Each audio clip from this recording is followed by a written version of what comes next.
हम लोग आधुनिक भारत का इतिहास पढ़ रहे हैं और आधुनिक भारत के इतिहास में हम लोग संघ लोक सेवा आयोग और जो राज्य लोक सेवा आयोग है उसमें जो परीक्षाओं में प्रश्न पूछे जाते हैं और उन प्रश्नों पर चर्चा कर रहे हैं जो विगत वर्षों में आए हैं और जो बार बार आते हैं, जो बार बार जो क्वेश्चन का रिपीट होता है उन्हीं प्रश्नों पर चर्चा कर रहे हैं। जैसे शिमला सम्मेलन, शिमला समझौता, शिमला समझौता। शिमला समझौता तब हुआ था जब भारत और पाकिस्तान में 1971 में लड़ाई हुआ था। तो फिर जो है 2 जुलाई 1972 को जब पाकिस्तान की हार हो गई और भारत जीत गया था, तो 2 जुलाई 1972 को भारत और पाकिस्तान के बीच शिमला समझौता हुआ। भारत की प्रधानमंत्री थी श्रीमती इंदिरा गांधी और पाकिस्तान के प्रधानमंत्री थे जुल्फिकार अली भुट्टो। 1999 में पाकिस्तान ने क्या किया था कि कारगिल की पहाड़ी है जम्मू कश्मीर में, वहां पर जो है ठंडा के मौसम में उस पर कब्जा कर लिया। यह बात भारत सरकार को जब पता चला तो ऑपरेशन विजय चलाया और ऑपरेशन विजय के द्वारा कारगिल को जो है फिर से भारतीय राज्य में मिला लिया गया ऑपरेशन विजय के द्वारा। किसान दिवस जो है चौधरी चरण सिंह के याद में मनाया जाता है 23 दिसंबर को। 23 दिसंबर को किसान दिवस चौधरी चरण सिंह के याद में मनाया जाता है। कलकत्ता में 1928 में प्रथम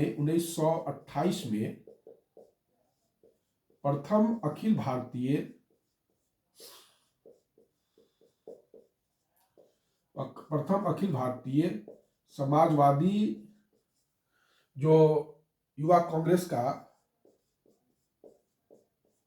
प्रथम अखिल भारतीय समाजवादी युवा कांग्रेस का कलकत्ता में 1928 में पहली बैठक हुई थी और जवाहरलाल नेहरू ने किया था। ठीक, ये सब थोड़ा सा ध्यान में रखेंगे। एक है हिंद मजदूर सभा। हिंद मजदूर सभा की स्थापना 1948 में हुआ था। हिंद मजदूर सभा का स्थापना कब हुआ था? 1948 में। कहा हुआ था? कलकत्ता में हुआ था। दिसंबर का महीना था, इसी समय दिसंबर का महीना जो चल रहा है इसी समय हुआ था। और इसमें जो है इसके संस्थापक अध्यक्ष कौन थे? तो रामचंद्र सखाराम और रुईकर। रामचंद्र सखाराम रुईकर जो है 1948 में कलकत्ता इस सब का जो है दिए थे। और अशोक मेहता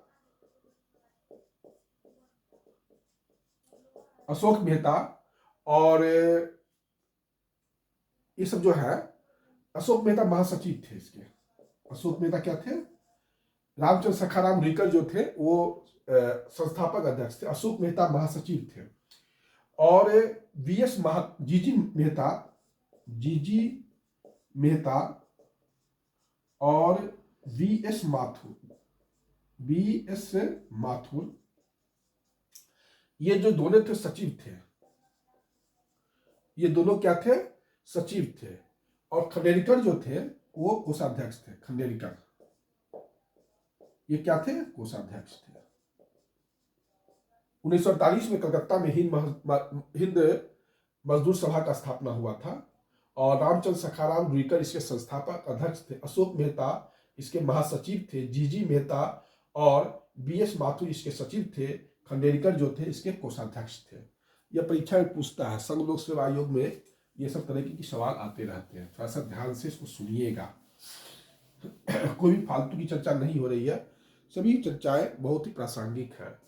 जैसे गावस्कर, सुनील गावस्कर जो है 80 और 90 के बीच में बहुत ही अच्छे बल्लेबाज थे। जैसे अभी जो है विराट कोहली का नाम है, तो 70 और 80 के बीच में भारत के बहुत ही अच्छे बल्लेबाज थे Sunil Gavaskar.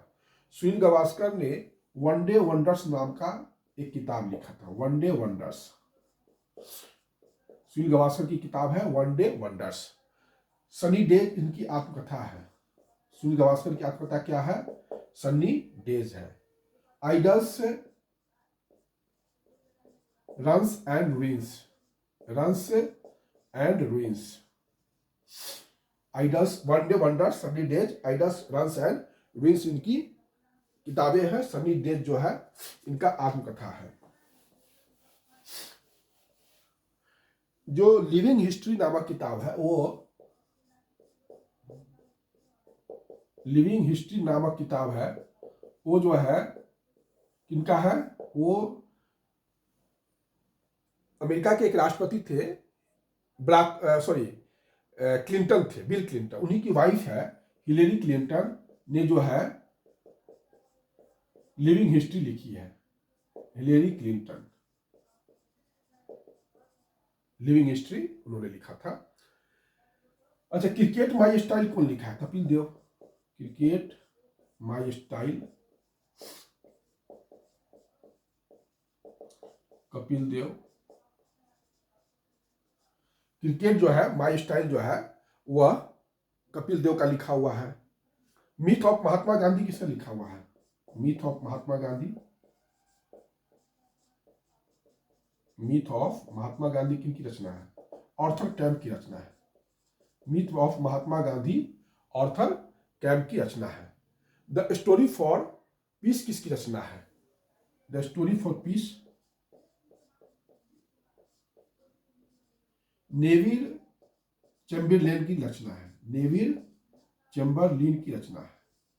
The story for piece जो है वो नेविल चैम्बरलेन की रचना है।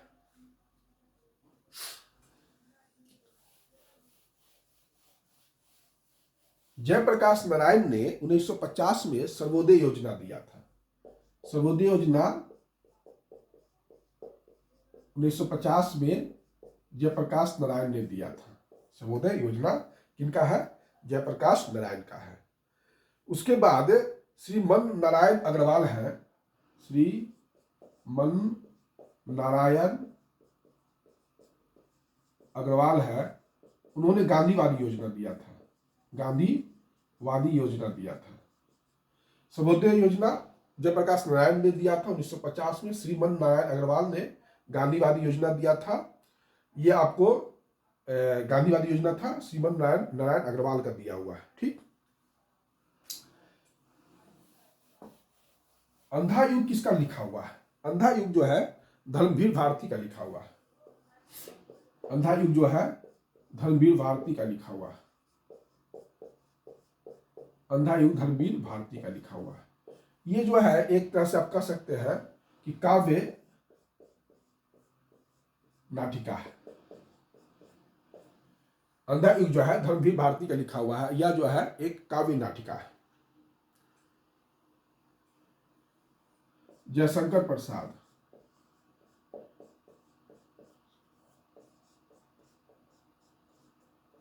जयशंकर प्रसाद, जयशंकर प्रसाद जो है उन्होंने कंकाल लिखा था। कंकाल किनकी रचना है? कंकाल है, तितली है, आंसू है, कामायनी है, ये सब जो रचना है वह इन्हीं का लिखा हुआ है। जयशंकर प्रसाद का लिखा हुआ है। आंसू है, कंकाल, तितली, आंसू, कामायनी, लहर, ये सब जो है जयशंकर प्रसाद की रचना है।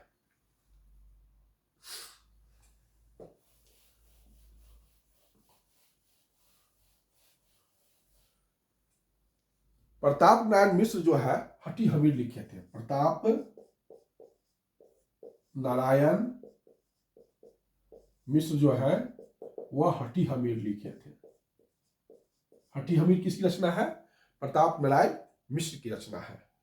और मुंशी इंसा अल्लाह खान ने क्या लिखा था? मुंशी इंसा अल्लाह खान ने क्या लिखा था? उदय भान चरित। उदय भान चरित किनकी रचना है? तो मुंशी इंसा अल्लाह खान की रचना है। और हटी हमीर प्रताप नारायण मिश्र की रचना है। देवकी नारायण खत्री की रचना है कागज की कोठरी। देवकी नारायण खत्री थे, एक बहुत ही इंपॉर्टेंट राइटर थे। देवकी नारायण कोठरी, सॉरी देवकी नारायण खत्री, इन्होंने कागज की कोठरी लिखा था। कागज की कोठरी किसने लिखा था? देवकी नारायण खत्री ने लिखा था।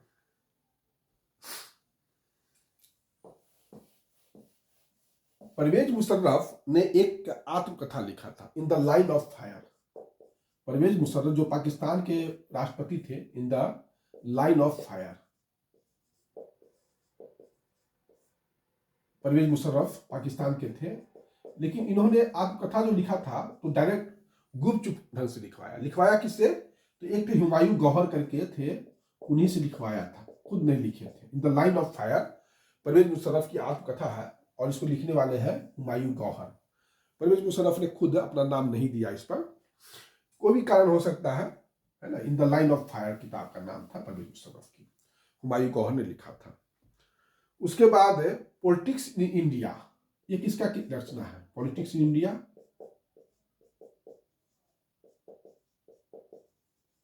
रजनी कोठारी की रचना है। पॉलिटिक्स इन इंडिया जो है वो रजनी कोठारी की रचना है, इसको ध्यान रखिएगा। और the audacity of hope, the audacity of hope, the audacity of hope जो है बराक ओबामा का लिखा हुआ है। द ओडेसीज ऑफ होप जो है वो किसका लिखा हुआ है? बराक ओबामा का लिखा हुआ है। अच्छा, बराक ओबामा का एक किताब और है, dream of my father, dream of my father, ये भी बराक ओबामा का लिखा हुआ है। बराक ओबामा ने 3 किताब लिखा था। पहली किताब थी उनकी the dream of my father था पहली किताब उनकी। दूसरी किताब थी the audacity of hope. Barack Obama America के राष्ट्रपति थे और इनकी तीसरी किताब थी जो इनकी अपनी बेटियों के लिए लिखा था, द सॉन्ग करके, लिटिल डाउटर करके उनकी तीसरी किताब थी। ए लेटर टू डाउटर करके एक किताब थी जो उनकी तीसरी किताब थी। झुम्पा लाहिरी भी थी, राइटर थी झुम्पा लाहिरी। खैर हम लोग इन कस्टडी किसकी रचना है? इन कस्टडी किसकी रचना है? इन कस्टडी जो है अनीता देसाई की रचना है, अनीता देसाई की रचना है इन कस्टडी। ध्यान रखना है कि इन कस्टडी जो है अनीता देसाई की रचना है। Sea of poppies, sea of poppies किसकी रचना है? तो अमिताभ घोष का रचना है। Sea of poppies Amitabh Ghosh का रचना है। सी ऑफ पॉपीज किसने लिखा था? अमिताभ घोष ने लिखा था। द आर्गुमेंटिव इंडियन कौन लिखा था? The argumentative Indian, argumentative Indian, the argumentative Indian लिखे थे अमर्त्य सेन। अमर्त्य सेन ने लिखा था द आर्गुमेंटिव इंडियन। और अनकस्टम्ड अर्थ जो है, अनकस्टम्ड अर्थ जो है वो झुम्पा लाहिरी का लिखा हुआ है। झुम्पा लाहिरी का क्या लिखा हुआ है? अनकस्टम्ड अर्थ। इन कस्टडी जो है अनीता देसाई का लिखा हुआ है। Sea of poppies Amitabh Ghosh का लिखा हुआ है। द आर्गुमेंटिव इंडियन जो है अमर्त्य सेन का लिखा हुआ है। और अनकस्टम्ड अर्थ जो है वो झुम्पा लाहिरी का लिखा हुआ है।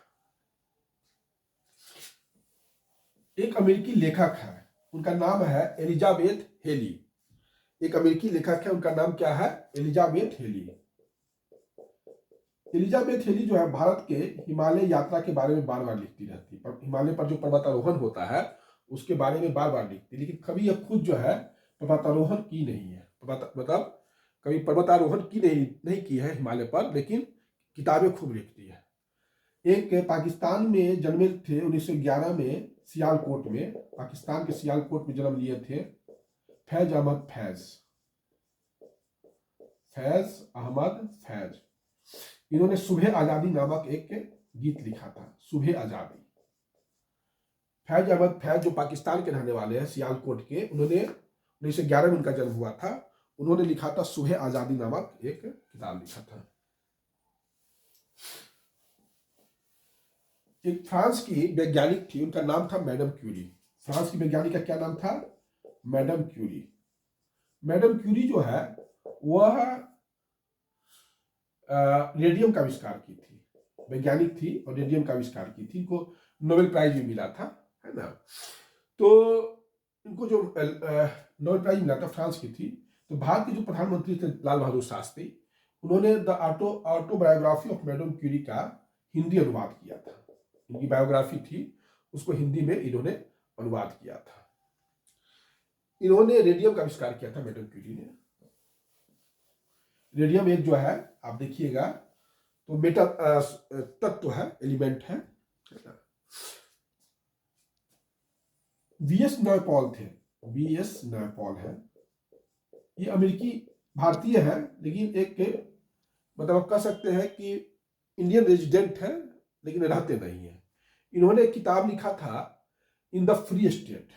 वीएस नॉयपॉल का किताब का नाम लिखा हुआ है इन द फ्री स्टेट। इस किताब को, इन द फ्री स्टेट को 1971 का जो है बुकर प्राइज मिला था। 1971 का Booker prize in the free state को मिला था। और इन द फ्री स्टेट के रचयिता है, लेखक है वीएस नॉयपॉल। ठीक। सलमान रुश्दी है एक, ये भारत के ही रहने वाले हैं, सभी भारत के ही हैं। सलमान रुश्दी है, उन्होंने लिखा था the midnight children. The midnight children किसकी रचना है? तो सलमान रुश्दी की रचना है। और इस पुस्तक को भी 1981 में बुकर प्राइज मिला था। 1981 का 81 का बुकर प्राइज सलमान रुश्दी के द मिडनाइट चिल्ड्रेन को मिला था। और 1971 के in the free state VS Naipaul की रचना है, उसको बुकर प्राइज 1971 का मिला था। उसके बाद है पॉल स्कॉट। पॉल स्कॉट ने एक किताब लिखा था, उस किताब का नाम था स्टेविंग ऑन। स्टेविंग ऑन। इस किताब को 1977 का बुकर प्राइज मिला था। और एक थे जेम्स गार्डन फेरेल। जेम्स गार्डन फेरेल, इन्होंने भी एक किताब लिखा था। उस किताब का नाम था the sea of Krishna, the sea of Krishnapuram. The sea of Krishnapuram इन्होंने लिखा था। और इस किताब को भी जो है नोबेल प्राइज मिला था 1973 का, सॉरी बुकर प्राइज मिला था 1973 का। फिर से सुन लीजिए, 1973 का बुकर प्राइज मिला आपको जेम्स गार्डन फेरेल की रचना है the sea of Krishnapuram. Paul Scott की रचना है जो 1977 का बुकर प्राइज मिला था स्टेविंग ऑन का। सलमान रुश्दी 1981 में द मिडनाइट चिल्ड्रेन लिखे थे, बुकर प्राइज मिला था। और वीएस नॉयपॉल ने इन द फ्री स्टेट 1971 में इनको बुकर प्राइज मिला था, इन सब किताबों के लिए।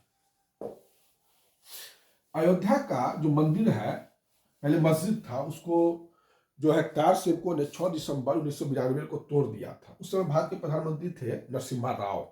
तो नरसिम्हा राव ने इस पर किताब लिखा था अयोध्या, 6 दिसंबर 1992 लिखा था किताब। और इस किताब के लेखक थे हमारे भारत के प्रधानमंत्री पीवी नरसिम्हा राव थे।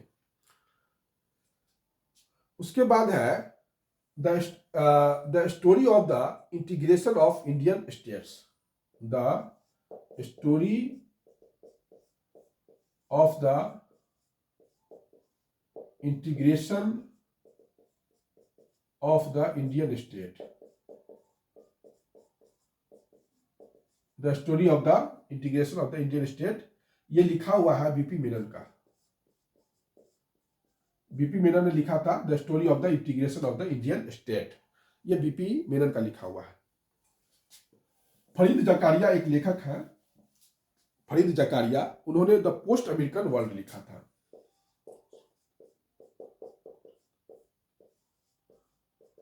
The post American world,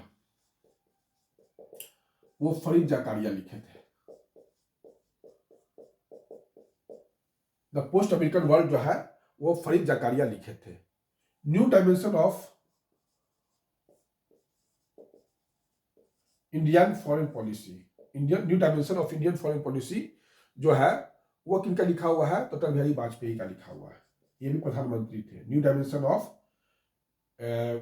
Indian foreign policy, ये अटल बिहारी वाजपेयी हमारे भारत के प्रधानमंत्री थे। 1999 से लेके 2004 तक ये प्रधानमंत्री रहे थे। और शरद चंद्र चट्टोपाध्याय थे, एक बंगाली लेखक थे।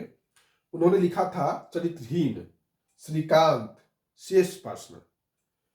शरद चंद्र की रचना है, शरद चंद्र चट्टोपाध्याय की रचना है चरित्रहीन, शेष प्रश्न और श्रीकांत। ये सब किनकी रचना है? शरद चंद्र की रचना है। है ना। और बैगा जनजाति रंगभूमि की रचना है तो प्रेमचंद का है। रंगभूमि प्रेमचंद की रचना है। रंगभूमि किसकी रचना है तो प्रेमचंद की रचना है। एक थे बैगा जनजाति है, बैगा जनजाति है। इस जनजाति पर जो है एक व्यक्ति ने अध्ययन किया था, उस व्यक्ति का नाम था वेरियन एल्विन। वेरियन एल्विन, बैगा जनजाति ने वेरियन एल्विन ने बैगा जनजाति पर काम किया था, काफी नाम भी कमाया है। एक हमारे भारत में इतिहासकार है के.एम. पनिक्कर। के.एम. पनिक्कर इतिहासकार है और इन्होंने लिखा था geography factors in the Indian history. KM. Panicker ने एक किताब लिखा, उस किताब का नाम है geography factors in the Indian history. ये के.एम. पनिक्कर की किताब है। ठीक। गांधीवादी कॉन्स्टिट्यूशन ऑफ फ्री इंडिया, ये किसकी रचना है? गांधीवादी कॉन्स्टिट्यूशन ऑफ फ्री इंडिया, ये किसकी रचना है? ये 1946 में गांधीवादी कॉन्स्टिट्यूशन ऑफ फ्री इंडिया 1946 में श्रीमन नारायण अग्रवाल ने लिखा था। श्रीमन नारायण अग्रवाल ने लिखा था। गांधीवादी कॉन्स्टिट्यूशन ऑफ फ्री इंडिया 1946 की रचना है, श्रीमन नारायण अग्रवाल ने लिखा था इस किताब को। टाइनवी ने भी एक यूनिवर्सल हिस्ट्री लिखा था। टाइनवी ने यूनिवर्सल हिस्ट्री लिखा था। टाइनवी यूनिवर्सल हिस्ट्री लिखा था। टाइनवी की रचना है यूनिवर्सल हिस्ट्री। और एक किताब है आपको बहुत एक बार में चर्चा चलती है, एस.एस. श्रीनिवासन का। एस.एस. श्रीनिवासन का, यह जो है एस.एस. श्रीनिवासन जो है वो समाजशास्त्री थे। एस.एस. श्रीनिवासन जो है वो समाजशास्त्री थे। एस.एस. श्रीनिवासन क्या थे? वो समाजशास्त्री थे। ठीक है, आज का वीडियो इतना ही। फिर जो है आगे का जो भी जो रेस्ट पार्ट है वो हम नेक्स्ट वीडियो में आपको डिस्कस करेंगे। धन्यवाद।